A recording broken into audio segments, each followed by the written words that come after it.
Lepas masker dulu. Halo, berjumpa kembali di Melek Hukum. Kali ini biasanya ada Prof. Edi yang menemani saya di samping saya. Tapi kali ini ada Pak Kusher Shah. Pak Kusher Shah ini adalah Ketua Asosiasi Fintech Pendanaan Bersama Indonesia. Selamat pagi, saya sapa juga Pak Kus. Selamat pagi. Monggo dicopot apa namanya maskernya. Selamat pagi pemirsa. Gaya kita berdua sih, Prof. Edi tetap hadir, tapi karena di masa pandemi boleh juga sih, ini udah mulai tren banget. Bergabung secara virtual ada Prof. Edi. Prof, selamat siang. Selamat siang, Christian. Selamat siang, Prof, ada Pak Kus juga di studio. Selamat siang, Prof. Ya. Edi. Nah, sudah bergabung semua narasumber, termasuk juga Prof. Edi, walaupun secara virtual. Kali ini, saudara, kami akan bahas soal fintech. Mungkin bagi Anda yang biasanya kenalnya sih bahasa awamnya pinjaman online, yang hari-hari ini juga ada banyak masalahnya. Adalah yang kita pernah baca mungkin sama-sama di artikel, ada yang dia minjem berapa, kemudian dia nggak mampu bayar, malah hubungin semua kontaknya, kemudian dipermalukan. Atau ada yang harus datangi oleh debt collector, itu ada sejumlah masalah hukumnya. Nah, kita tanya banyak nih ke Pak Kus sebagai Ketua Asosiasi. Saya tanya dulu ke Pak Kus ya, Prof ya. Kita tentu mau tahu banyak soal gimana sih sebenarnya fintech itu sebenarnya apa sih, apa bedanya sama bank ya? Biasa kita juga kan minjemnya di bank. Ya, Pristina. Jadi fintech itu financial technology.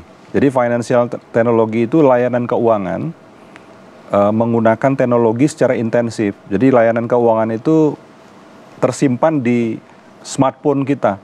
Jadi sewaktu-waktu kita bisa pakai. Nah sekarang khususnya sekarang yang lagi ramai di Indonesia itu tentang pinjaman online. Orang bisa pinjam uang untuk keperluan personal maupun keperluan usaha produktif itu dengan hanya lewat handphone.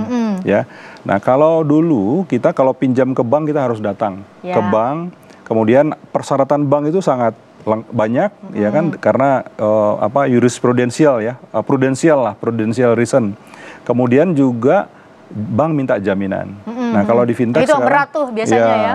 Jadi kalau di fintech sekarang kita orang bisa pinjam, dapatkan pinjaman dengan tanpa jaminan fisikal ya, tanpa sertifikat BPKB. Kemudian prosesnya berlangsung secara dengan automation digital, prosesnya cepat. Nah itu kelebihannya. Kita bisa download di handphone masing-masing aplikasinya, terus menuhin syarat-syaratnya yang biasanya juga lebih mudah ya. Lebih mudah. Foto aja, foto KTP misalnya gitu ya. Nah di Indonesia itu berdasarkan data dari World Bank, ada kebutuhan kredit itu setiap tahun 1.600 triliun. Ini menurut World Bank. 1.600 triliun. Perbankan dan lembaga keuangan lain itu baru bisa isi 600 triliun. Jadi ada gap 1.000 triliun setahun. Nah disinilah fintech kita, fintech pinjaman online atau kami dari Asosiasi Fintech Pendanaan Bersama Indonesia, ini mau mengisi yang 1.000 triliun. Sejauh ini tahun lalu kita sudah bisa isi sekitar 60 triliun dan akumulasi selama kita berjalan 4 tahun itu sudah menyalurkan pendanaan kepada masyarakat sebesar 128 triliun. Masih banyak banget, masih jauh sebenarnya dari 1.000 triliun. Baru 6% kalau itu idealnya. Saya harus koreksi dulu tadi, berarti Pak Kus ini adalah Direktur Eksekutif Asosiasi Fintech Pendanaan Bersama. Artinya semua fintech yang legal itu dibawa asosiasi. Betul. Nah, berapa jumlah fintech yang legal sebenarnya di Indonesia sih, Pak Kus? Saat ini ada 155 fintech. Hanya 155 fintech pinjaman online atau pendanaan bersama yang sudah terdaftar atau berizin di OJK. Jadi harus ikut proses. Nah, setiap yang 155 ini untuk berizin dan terdaftar di OJK harus menjadi anggota dari asosiasi. Itu ininya, 155 itu.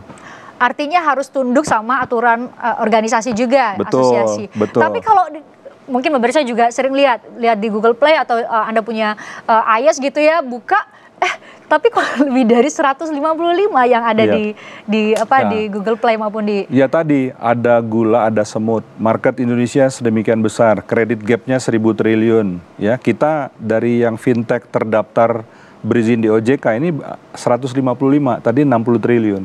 Ada realitas yang lain namanya fintech, kami sebutnya fintech ilegal.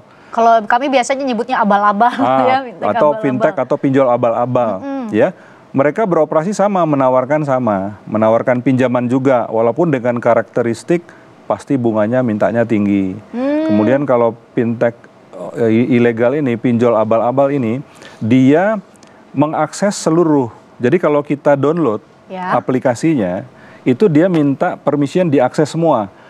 Phone book kita diminta, kemudian kamera, location, foto, storage, semua dia angkut. Once kita bilang yes, semua data kita itu pindah ke server dia. Dan dia akan pergunakan data-data itu untuk kepentingan dia. Kalau kita terjadi keterlambatan bayar, dia gunakan seluruh aset yang dia punya untuk menagih ke kita. Pantesan inilah yang terjadi beberapa waktu lalu, ada yang kemudian disebarkan foto-fotonya. Betul, gitu ya. karena dia itu bisa akses phone book kita, ya kan? Kemudian dia juga bisa punya algoritma ngelihat dalam 3 bulan terakhir, siapa saja yang dikontak oleh si A misalnya. Kemudian ketika ada keterlambatan, dia akan buat yang namanya WhatsApp group, WhatsApp buron pinjol. Dia akan buat seperti itu. Isinya siapa? Isinya orang yang 30 hari atau 3 bulan terakhir sering dikontak. Bos kita, ayah kita, ibu kita, papa, mama, ketua RT, Pak RW, ya kan? Terus tukang bakso, segala macam, yang langganan kita semua dimasukin dan dia kasih tahu, tolong dong ingatin utangnya 1 juta belum dibayar sejak berapa hari yang lalu. Berarti kalau seperti itu cara penagihannya dijamin atau bisa dipastikan itu fintech ilegal ya? Pasti fintech ilegal. Karena kalau fintech yang tergabung di asosiasi kalau fintech gimana? Yang di asosiasi kami, di Asosiasi Fintech Pendanaan Bersama Indonesia, kami punya yang namanya pedoman perilaku, code of conduct, apa yang boleh dan apa yang tidak. Di pedoman perilaku itu simpelnya semua anggota kami harus comply, harus taat dengan aturan hukum yang berlaku. Apakah itu dengan Undang-Undang ITE, apakah itu dengan Undang-Undang OJK, apakah itu dengan peraturan OJK, itu kita harus comply dan itu kami tuangkan di pedoman perilaku. Ketika ada anggota kami melakukan pelanggaran atas dasar pengaduan masyarakat atau pengaduan konsumen, itu kami akan seleksi. Kalau ternyata memang ada bukti pelanggaran, kami akan masukkan ke majelis etika. Jadi asosiasi punya yang namanya komite etika. Mereka itu dari 2 kalangan lah kurang lebih. Satu dari kalangan lawyer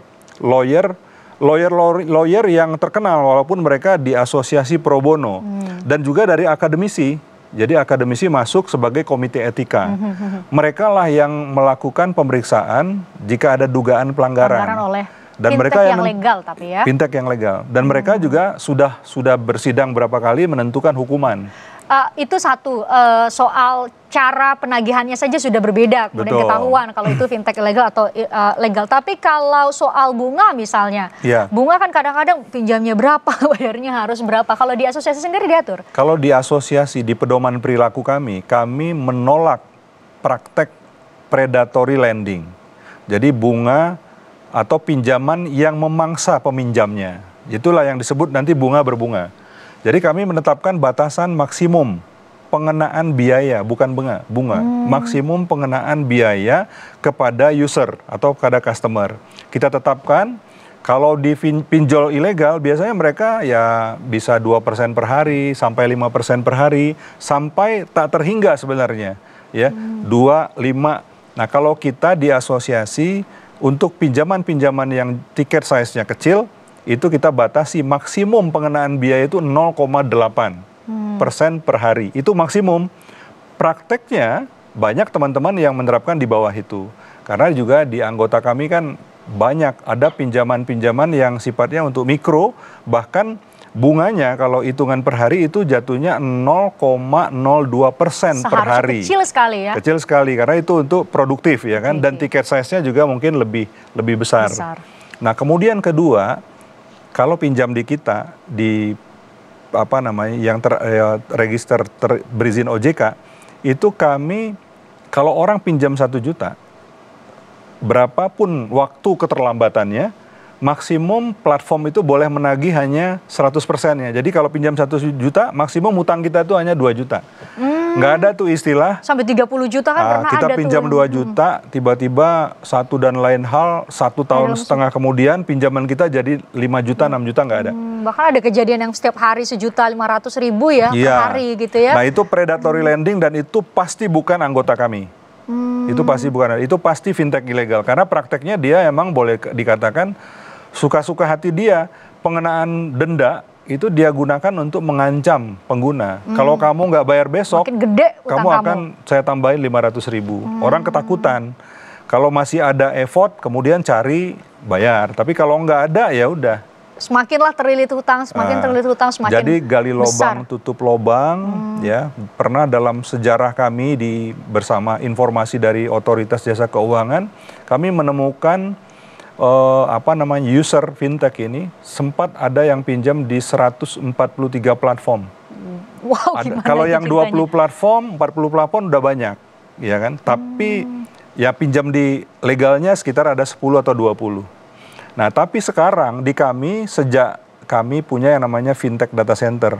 Setiap orang yang pinjam keterlambatan berapa hari pun, selama belum dilunasi maka recordnya akan ada. Jadi nggak bisa minjem lagi dia di fintech tempat data center. Dia nggak bisa pinjam lagi di fintech yang lain. Nah, ceritanya tadi 144 fintech, 155 yang sudah terdaftar sekarang yang sampai tahun 2020, berarti bisa jadi dia juga minjem di fintech yang ilegal ya. Betul. Oke, ini tadi Pak Ku sudah cerita banyak soal bagaimana sebenarnya asosiasi itu udah ngatur sedemikian rupa, nggak boleh bunganya di luar nggak masuk akal gitu ya. Kemudian juga cara penagihannya juga manusiawi sekali. Tapi toh di kenyataannya kita sering menemui masalah-masalah hukum soal ini. Nanti saya sesaat lagi akan nanya ke Prof. Edi, kira-kira bagaimana sih seharusnya regulasinya dan bagaimana kita sebagai masyarakat supaya juga teredukasi untuk milih mana fintech yang legal, mana fintech yang ilegal. Silakan juga kalau Anda punya pertanyaan, silakan sampaikan ke media sosial kami atau melalui email. Nanti akan kita bahas di Melek Hukum. Sesaat lagi.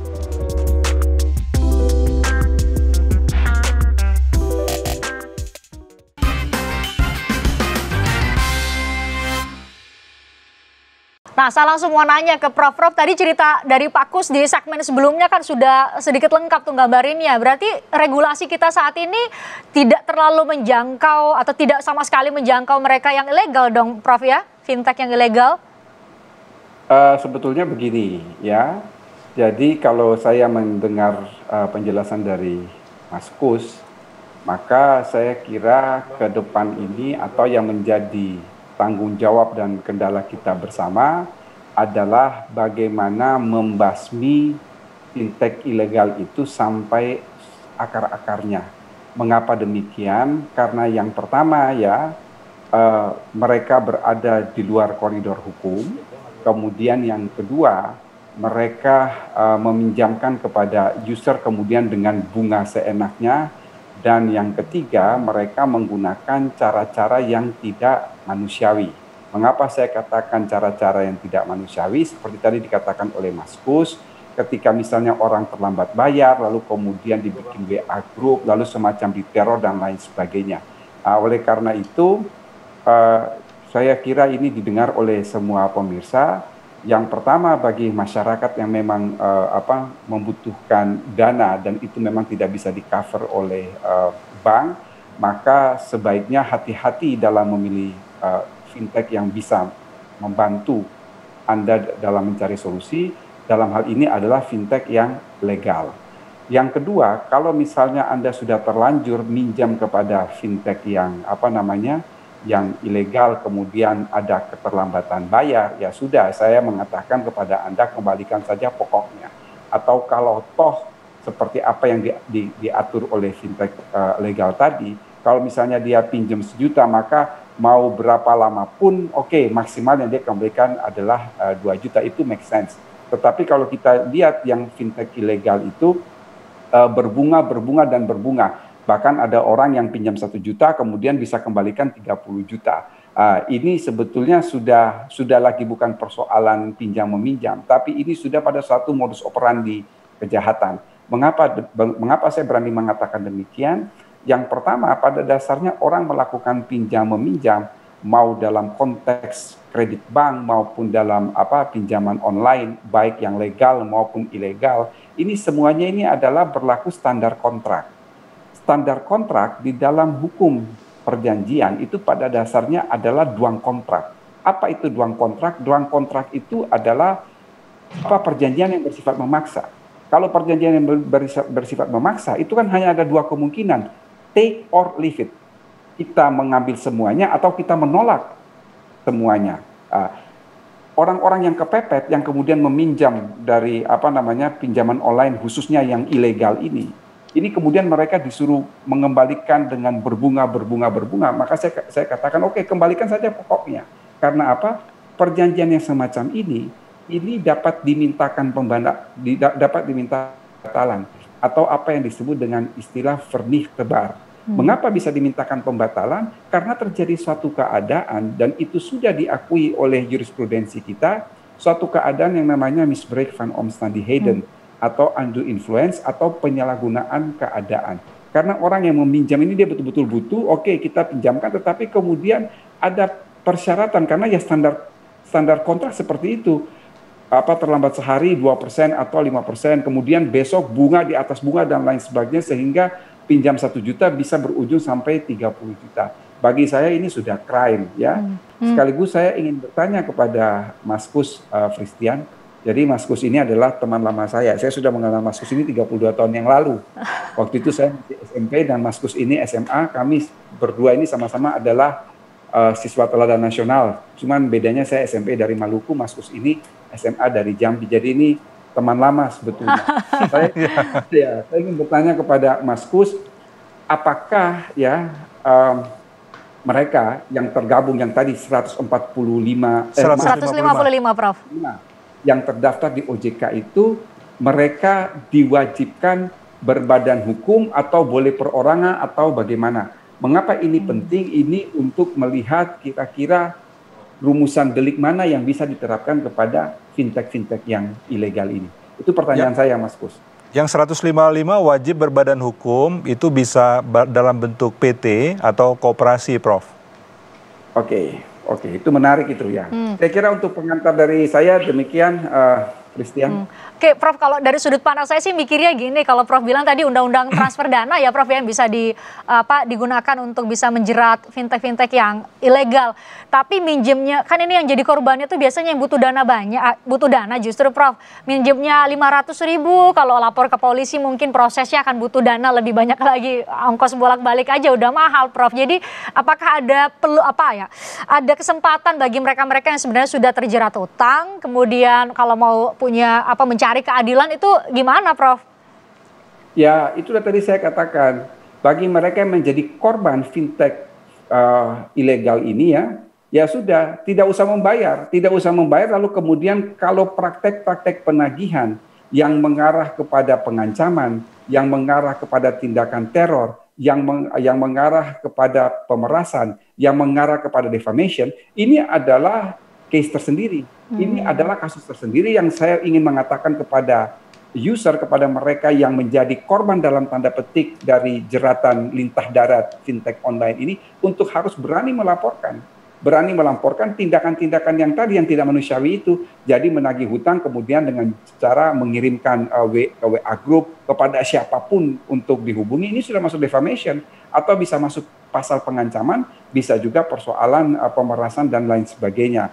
Sembari melaporkan keadaan-keadaan yang mereka alami, sekaligus melaporkan bahwa ini adalah fintech ilegal.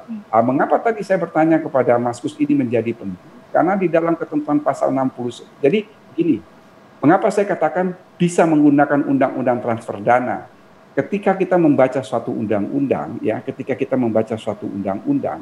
maka yang paling baik itu kita membaca consideration-nya, kita membaca pertimbangannya. Mengapa kita harus membaca pertimbangannya? Karena di situ ada res filosofi, ada filsafat hukumnya, di situ ada cita hukumnya, ada res ide.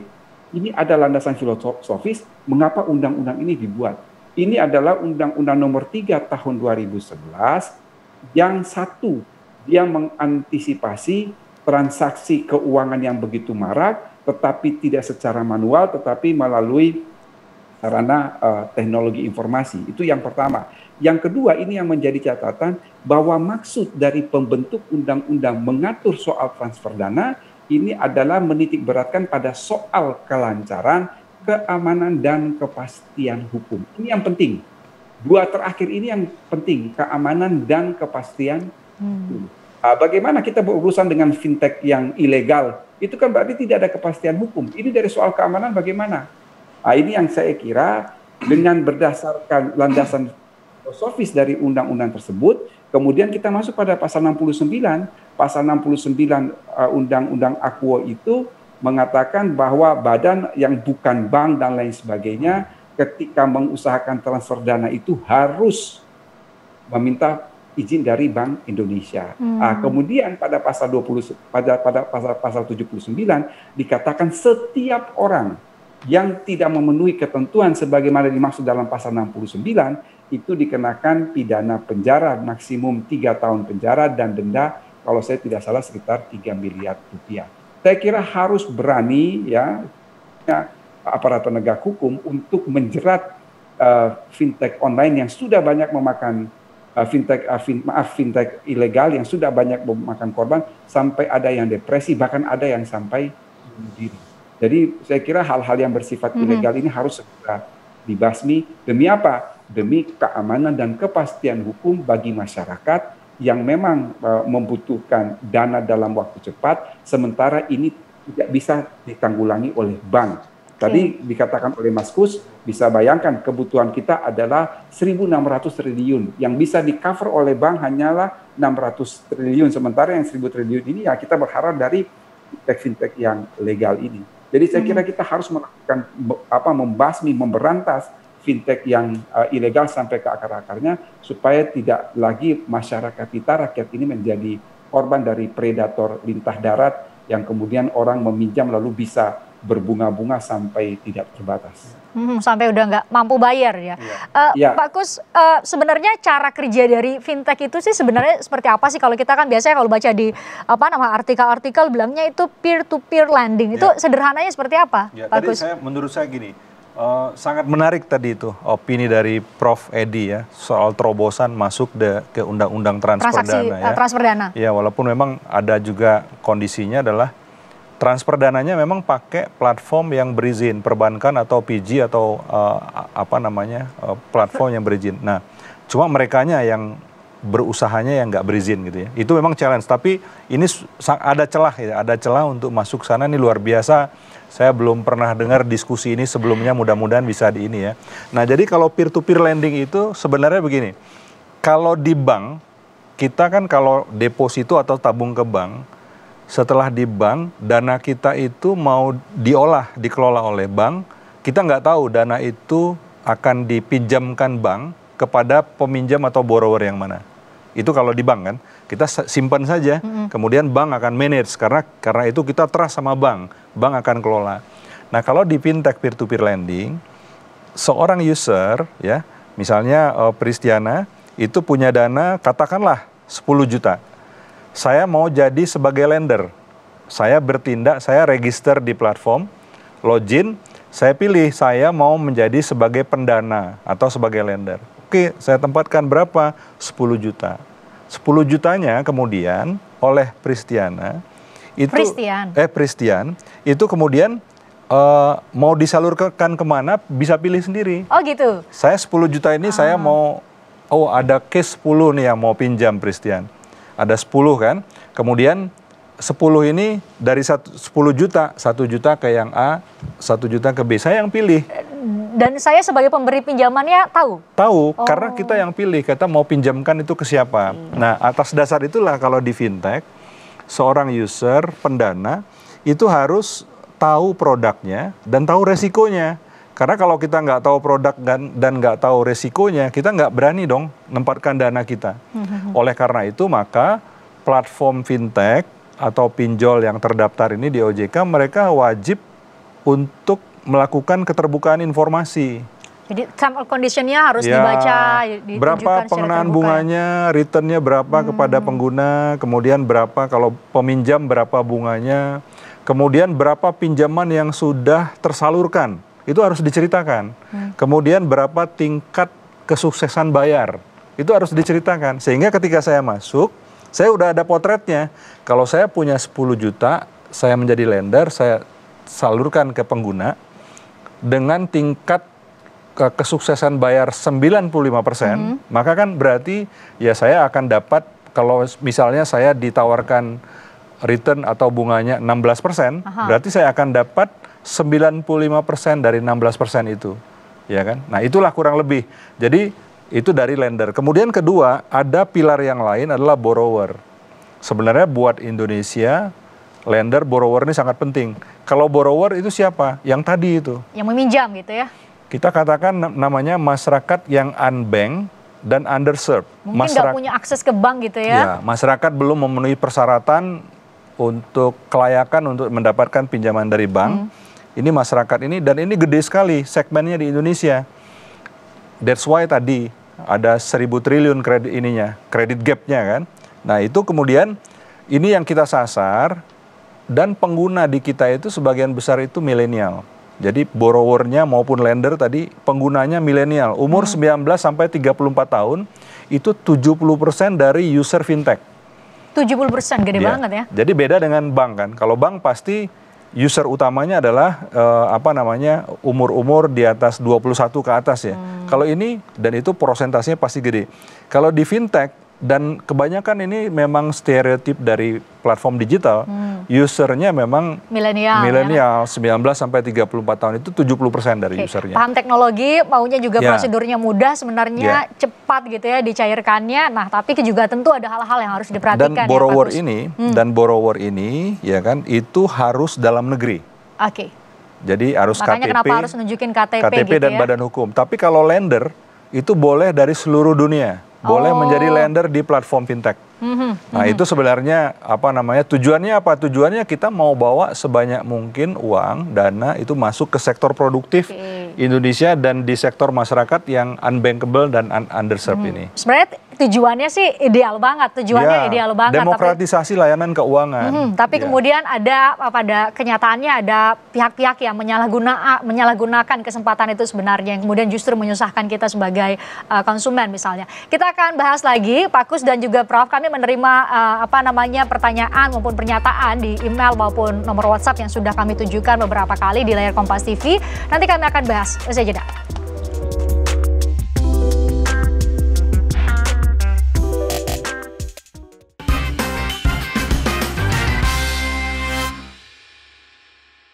Saatnya kami menjawab pertanyaan dari Anda. Kami sudah menerima sih di email. Nanti saya tanyakan ke Prof. Mungkin Pak Kus juga bisa nambahin pertanyaan ini. Dari Yuni Astuti, katanya gini. Halo, aku mau bertanya, jika dengan menyebarkan bahwa si peminjam punya utang ke orang-orang lain, apakah fintech tersebut bisa dikenakan pidana, Prof? Jika bisa, itu terkena pasal apa? Diancam pasal apa, Prof? Ya, itu jelas. Saya katakan bisa. Karena itu tadi saya katakan, dengan penagihan yang tidak manusiawi seperti yang tadi dikatakan oleh Mas Kus, itu sudah merupakan persoalan pidana tersendiri. Jadi masuk dalam pasal 310 KUHP yaitu Undang-Undang Informasi dan Transaksi Elektronik. Itu dikenakan pasal 27 Undang-Undang ITE, Yunto pasal 45 Undang-Undang ITE. Jadi pasal 27 itu berkaitan dengan defamation. Defamation itu ada 6 bentuk. Antara lain adalah menista dengan tulisan. Jadi pasti ketika dia menyebarkan informasi orang ini punya hutang, dia ini adalah buronan dari pinjaman online dan lain sebagainya, itu sudah menyebarkan dan itu sangat mudah dijerat. Oleh karena itu saya selalu mengatakan harus ada keberanian dari user ketika kemudian mendapatkan perlakuan penagihan dengan cara-cara yang tidak manusiawi, segera laporkan kepada polisi. Jadi supaya mereka yang fintech yang ilegal ini bisa juga diberi efek jerah dan untuk mengakhiri praktek-praktek yang tidak manusiawi itu. Demikian, Christian. Pak Kus sendiri pernah nggak nerima laporan dari warga dan ternyata dua kemungkinan nih, bisa jadi anggotanya asosiasi, bisa jadi enggak. Kalau anggota asosiasi gimana? Kalau asosiasi kita punya namanya channel pengaduan konsumen, namanya Jendela. Orang bisa call, bisa email. Dan kita banyak sekali menerima pengaduan. Dari sejak 2019 sampai sekarang kita sudah terima kurang lebih ada 7.000 pengaduan. Dan memang sebagian besar yang diadukan itu adalah fintech ilegal. Masalahnya memang begitu, masyarakat nggak tahu. ini fintech legal atau ilegal, ya kan? Nah, itu masyarakat kebanyakan nggak tahu. Paling simpelnya, kalau untuk mengetahui mana yang legal, mana yang ilegal, itu datang ke website OJK. OJK itu di website ojk.go.id, itu ada daftar fintech terdaftar dan berizin OJK. Jadi masyarakat bisa lihat di sana. Dan sampai saat ini hanya 155 155. Dapat lihat di sana mana-mana yang memang sudah dapat izin dari regulator.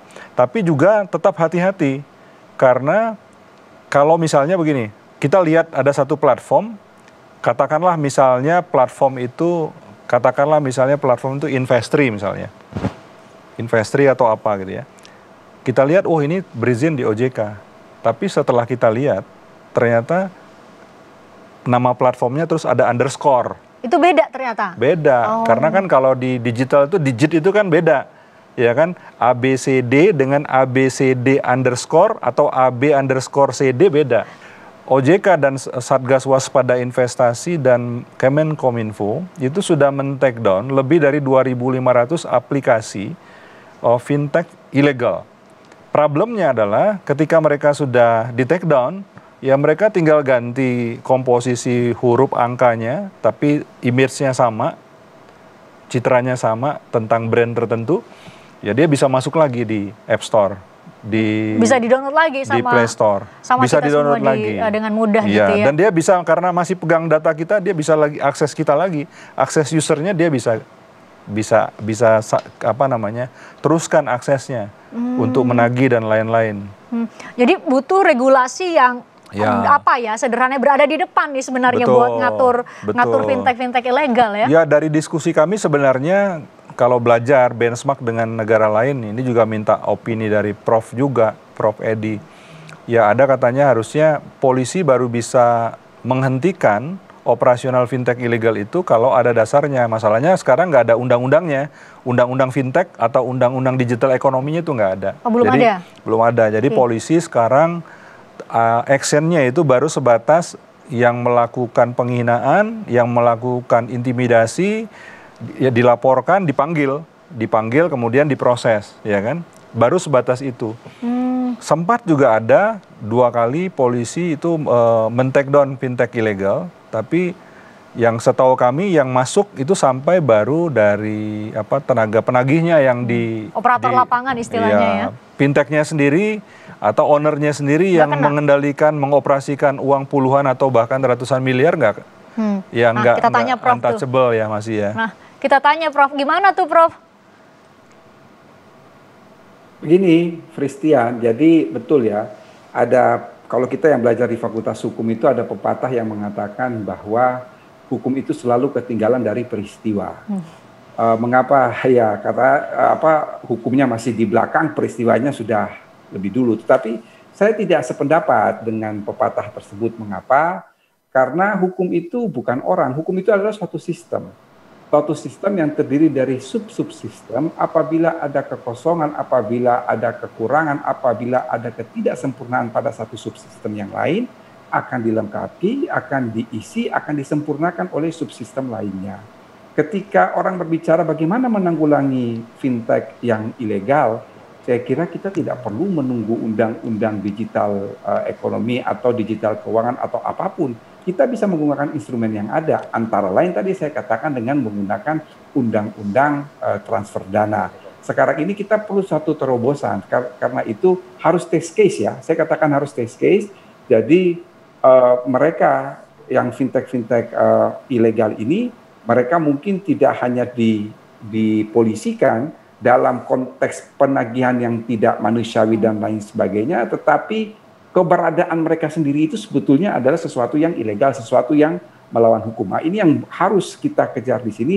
Saya kira kalau polisi berani melakukan proses hukum terhadap 1-2 fintech ilegal, bukan terkait persoalan penagihannya, tetapi keberadaan dia ini, saya kira akan menjadi efek jerah tersendiri dan kemudian bisa secara perlahan-lahan membasmi keberadaan fintech ilegal ini. Karena apa? Tadi yang dikatakan oleh Mas Kus, kalau dia hanya men-take down saja, kemudian dia merubah sedikit ya lalu dia tampil lagi, ya memang sudah tidak ketahuan lagi. Nah, ini sebetulnya ketika dia sudah di take down, lalu kemudian dia bisa merubah fitur atau merubah angka berapa digit kemudian bisa tampil lagi, itu sebetulnya sudah cukup untuk membuktikan ada suatu dolus malus, ada suatu niat jahat, ada sesuatu itikat buruk dari fintech ilegal ini untuk melakukan modus operandi dalam konteks predator user-user yang tidak berdaya ini. Jadi saya kira harus ada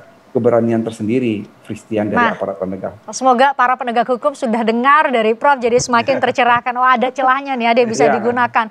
Sebenarnya Pak Kus, pokoknya, kenapa Prof? Christian, kalau ada perkara mau menjerat fintech yang ilegal, kemudian itu berkaitan mencari dasar hukum yang gimana, saya siaplah bantu Polri sebagai ahlinya di situ. Nah, itu kan bukti.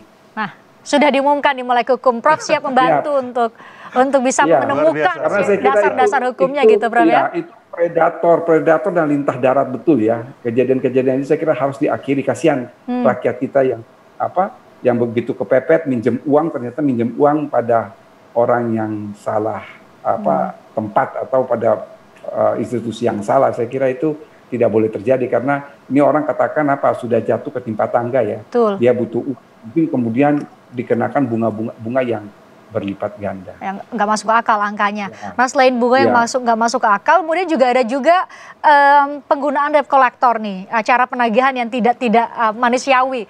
Pak Kus, sebenarnya aturan dari asosiasi sendiri buat fintech yang legal nih ya, itu penagihannya seharusnya gimana? Ya, kami memiliki yang namanya SOP penagihan di industri. Jadi gitu, apa yang boleh, apa yang tidak boleh. Pakai debt collector boleh nggak tuh? Kita pakai debt collector tapi harus sudah terregistrasi di asosiasi dan tenaga agen penagihannya itu sudah harus mengikuti training standar sertifikasi penagihan. Jadi ada standarnya ya? Ada. Jadi apa yang boleh atau tidak. Kan kita memang pasti inginnya mereka nggak melanggar hukum. Melakukan penagihan itu memang satu yang baik dan wajib buat kita yang bekerja, tapi harus dengan cara yang tidak melanggar hukum. Nah, itu yang kita. Misalnya Pak Kus, misalnya. Ya, misalnya nggak boleh nggak boleh mengancam, mengintimidasi, kemudian misalnya mengirimkan foto, ya kan, mengirimkan foto dari user, ya kan, dari manapun sumbernya itu kepada yang mau ditagih, itu nggak boleh. Kemudian kita juga nggak boleh menagih lebih dari jam 8 malam, ya, itu jam 8 malam, itu kan etika, ya kan. Kemudian juga pada hari besar nasional keagamaan itu juga kita tidak boleh melakukan penagihan. Kemudian yang lain tentunya penagihan itu kita sampai sangat detail ya, menagih menggunakan caps lock, itu juga nggak boleh kan, misalnya. Itu kasar sekali kalau di bahasa tulisan gitu. Bahasa tulisan itu kan kasar. Bahkan kita memberikan satu pembekalan capacity building kepada tenaga penagihan di industri kita itu, bahkan caps lock itu nggak boleh digunakan. Kita gunakan walaupun pesan yang kita ingin sampaikan itu begitu fundamental, esensialnya, tapi tetap harus disampaikan dengan baik. Harus disampaikan. Narasinya bagus gitu. Narasinya bagus gitu ya. Nah, itu ininya. Kemudian tentunya sertifikasi ini wajib. Jadi setiap agen penagihannya harus terdaftar di asosiasi, agen penagihannya, kemudian agen kolektornya sendiri itu harus mengikuti training dari asosiasi. Karena apa? Karena buat kita ini sangat penting, karena kita ini kan platformnya platform digital. Komunikasi orang lewat aplikasi, lewat website, dan lewat sosial media. Jadi kalau dia merasakan satu pengalaman yang tidak baik dari stakeholder di industri ini, mereka tinggal gampang ngomongnya di sosial media, ya kan.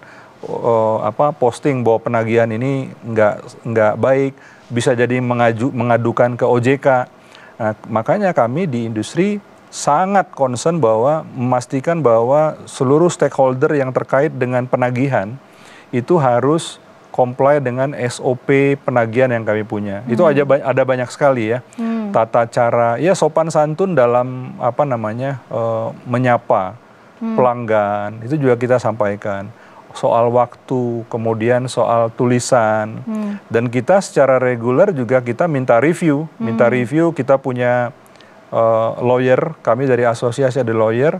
Kalau ada case-case pengaduan masyarakat, kami minta untuk direview, diberikan opini, respon dari member kami ini apakah sudah tepat atau ada indikasi kemungkinan melanggar dari aturan yang berlaku, hukum positif yang berlaku, itu yang kita lakukan. Itulah pentingnya ada asosiasi, asosiasi. Dan kami juga masyarakat harusnya paham betul gimana bedain yang ilegal maupun legal. Tapi Pak Kus, kalau lihat di di handphone Anda mungkin kalau mau download kayaknya semuanya pakai label OJK tuh, lambang OJK kayaknya di semua aplikasinya. Nah itu harus jadi kalau yang sudah terdaftar di OJK berizin itu pasti mereka harus masukkan logo dari OJK.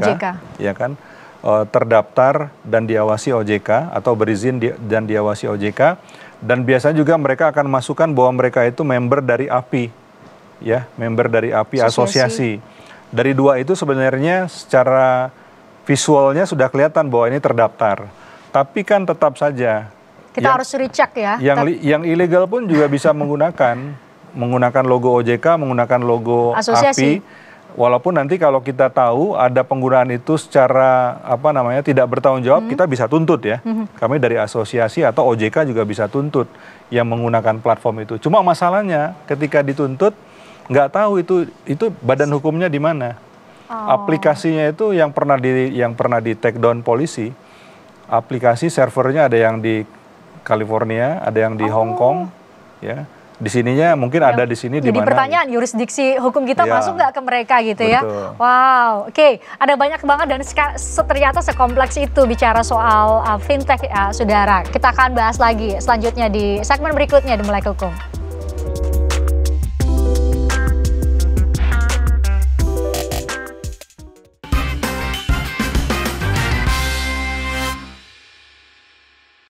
Nah kalau kita lihat ternyata aplikasi dari fintech sendiri Pak Kus kan ternyata melintasi batas negara gitu ya, yang beda-beda hukumnya. Bisa jadi orang yang punya dari California, Amerika Serikat. Itu berarti kesulitannya juga gitu, tiba-tiba menerima laporan ternyata diselidiki. Ya kalau di fintech yang terdaftar berizin di OJK kan mereka harus menempatkan data center mereka itu di dalam negeri. Mereka tunduk terhadap hukum Indonesia. Terhadap hukum Indonesia. Walaupun dalam prakteknya mungkin beberapa platform juga punya backup di luar negeri, apalagi kan sekarang zamannya cloud ya. Mereka punya backup, tapi mereka harus ada di sini. Data centernya harus ada di Indonesia. Nah kalau yang ilegal mereka nggak ada yang mengharuskan dia untuk menempatkan datanya di sini. Dia bisa tempatkan di mana aja servernya atau datanya kan. Dan ketika ya istilahnya kasarnya digerebek polisi, ya mungkin PC-nya ada tapi datanya belum tentu bisa diakses. Ternyata ada di luar negeri. Prof Edi, silakan kasih nasihat kepada kami semua dari perspektif hukum, singkat aja Prof. Oke, saya mau komentar dulu dua hal yang disampaikan oleh Mas Kus ya. Seperti misalnya fintech itu sebetulnya adalah fintech ilegal, lalu dia memasang logo OJK atau logo API dan lain sebagainya. Dan itu kalau di-trace dan bisa ketahuan, itu dia bisa persoalan hukum tersendiri tuh, masuk dalam konteks pemalsuan. Itu yang pertama.